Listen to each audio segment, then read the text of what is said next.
kami kampante sa pagtulungan ng DILG sa pangunguna ng Secretary Abalos, PNP, NBI, DOJ, lahat po ng ahensya ng gobyerno, we will be able to meet the December deadline of the President.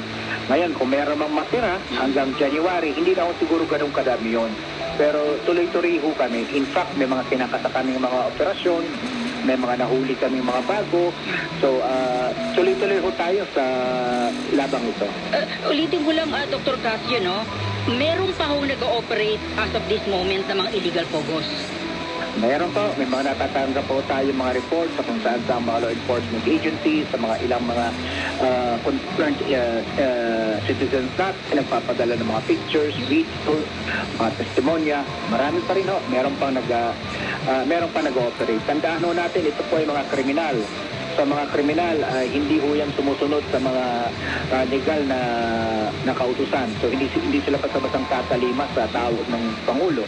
Pero kami naman po, kami ang magpapatupad doon sa utos ng Pangulo na hulihin sila lahat at ipatapon na sa kanilang kabayan. Saan pong mga area ito, Dr. Casio? Metro Manila, 1, 2, 3, 4? Yun po ay hindi ko pwedeng sagutin sapagkat ongoing po yung mga case build-up at saka mga operational.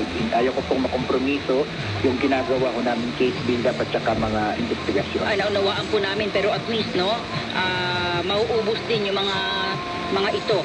Sir, yung mga may tanong lamang po, yung mga na-discovering mga peking birth certificate sa mga Chinese nationals sa Davao de Oro, ito ba'y kasama rin sa inyong mga iniimbestigahan? Yan po ay nasa investigasyon pinangungunahan po ng NBI, si Director Judge Jimmy Santiago. Sila po ang nakadiscovery noon, kaya kami po ay kampante na they will also pursue that case